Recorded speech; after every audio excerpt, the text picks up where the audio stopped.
One of the first things you want to do in woodworking often is to cut a board to the right size. There are several ways to do this, but and one of the ways would be just simply using a handsaw, but most of us aren't very good at that.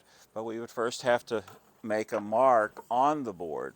Now say we wanted this board to be 12 inches long. We could mark it at 12 inches and put a little V pointer thing, and then we would take this speed square, which is very cheap. You can get it in plastic or you can get it in metal. This one happens to be a metal speed square.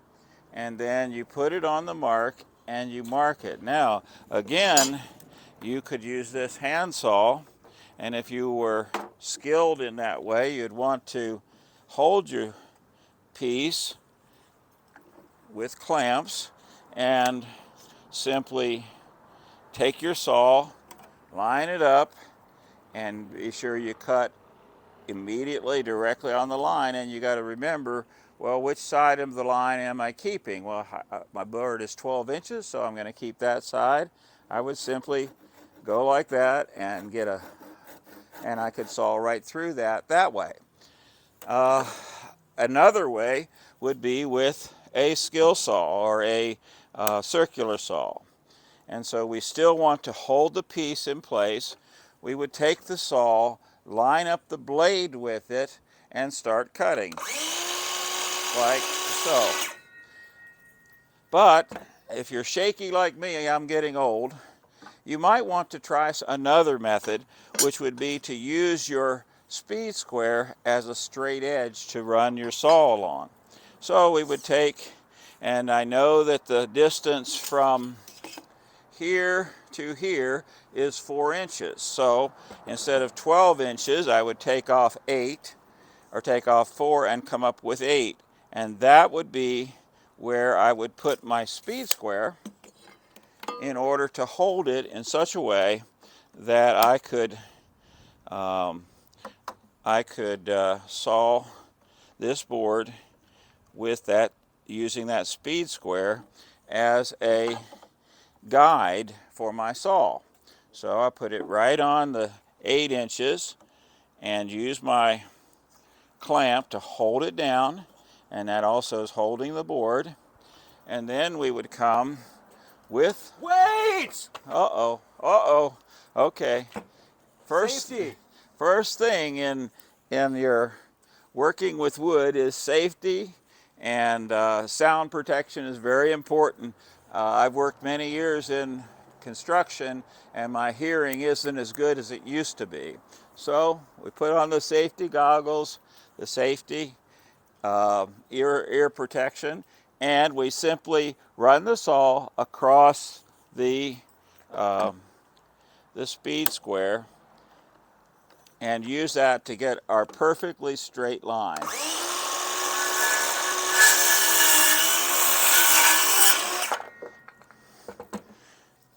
Now you'll see that if you look at this cut, you can see my V comes right there at the line. And if we take our square, you'll find that it's perfectly square. Cutting a board with a square and a circular saw.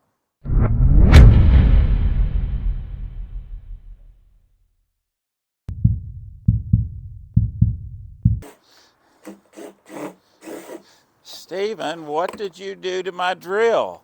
Would you look at that bit? Man, you ruined it.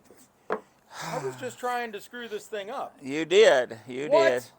Anyway, Oh, man. how do I fix it?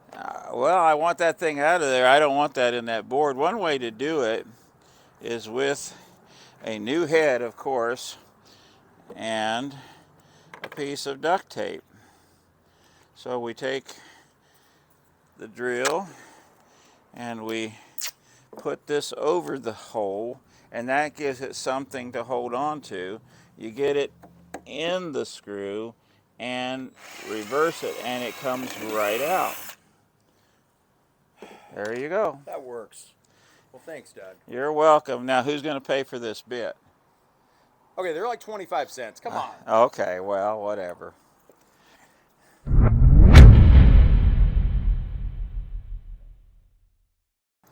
Okay, one of the problems that we have in woodworking and trying to use a screw is when the holes are too big for the screw. It often happens when you've put a screw in, taken it out, and put it in again, or it actually works its way out. And there are several ways that you can deal with this problem so that the screw will hold. One of the ways that I like to do, especially in a door, is to stick some matchsticks in, as many as you can get, and if you want to, you can actually even put glue with it.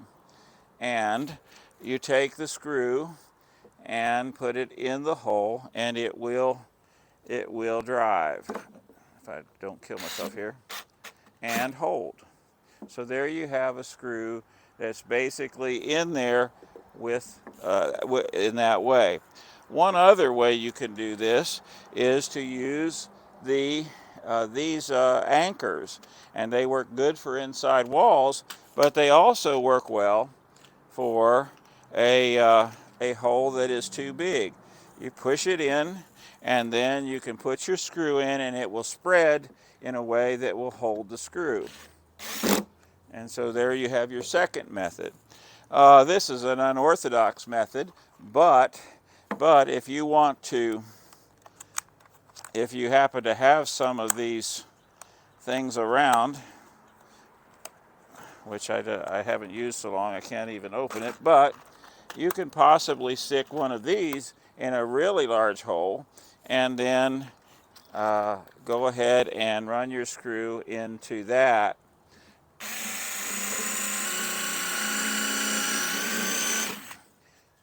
And you get a tight fit with that as well. So there are three methods you can use to put a screw in a hole that is too big, and any of those methods will work fine.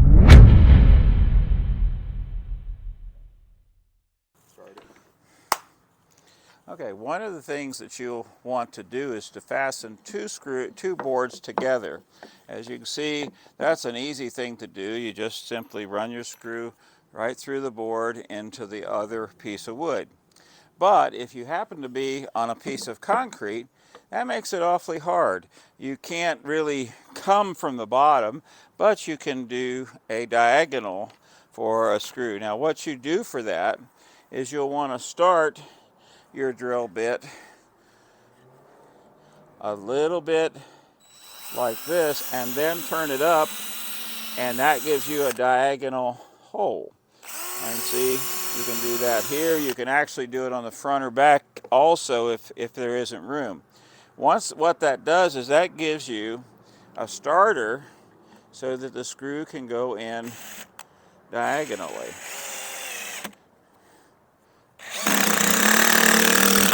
And that is a very strong way to hold a board to the two boards together that are,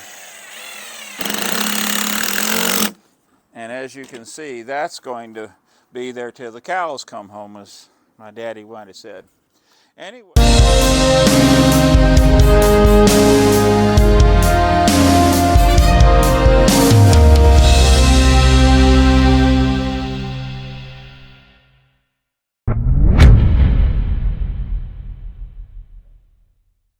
One of the things with woodworking is drilling straight holes, and that's really important, because if you don't drill a straight hole, the thing won't work as well. So one of the ways to do that is to get you two pieces of wood, just scrap wood I have here, and you can do it any way you want as long as you have a straight vertical line there. So I'm going to do that with first with a starter bit so that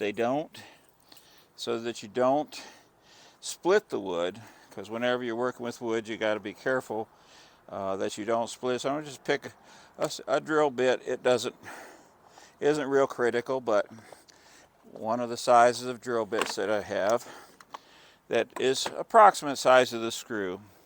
And so another thing you want to remember when you're working with a drill, you do not want to use a impact driver, because what will happen, it will go too fast and you don't have as much control. But if you use a regular drill, you can slow or fast, either way you want to go.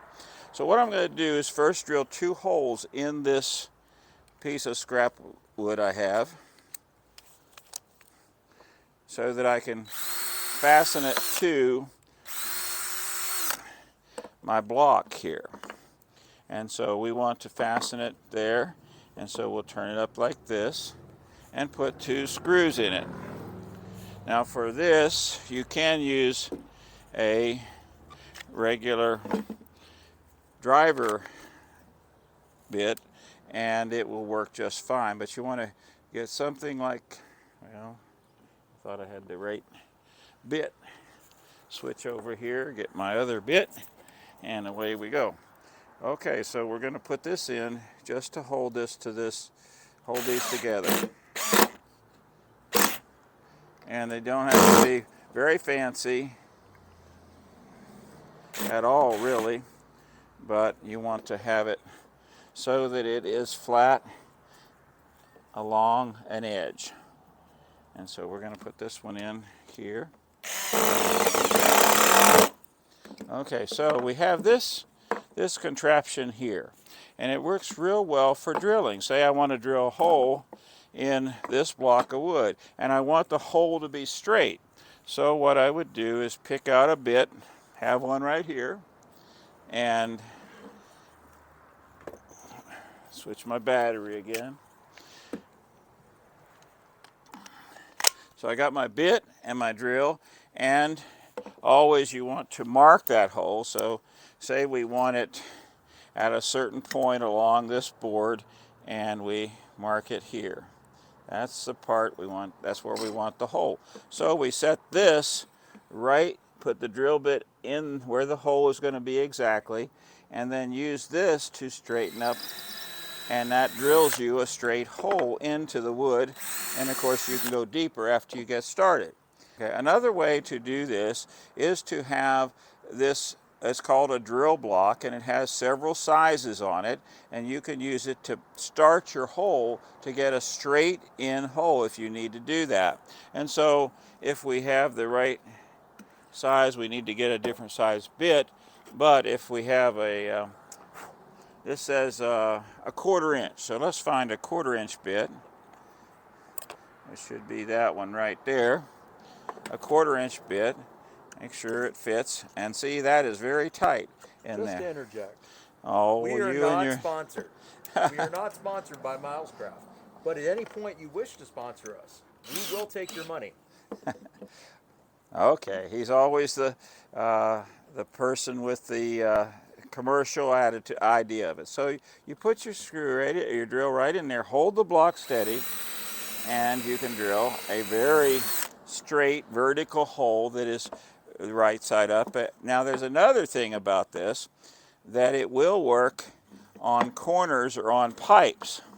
So if you needed to get something in a corner, you could start it like this, at a 90-degree angle into that corner. Or if you had a piece of round pipe, you could stick it on that, and that would give you a center of the pipe hole. So that's a great trick there. Why don't you, yeah. Okay, so let's see if we can do this. I'm trying to hold it and drill at the same time.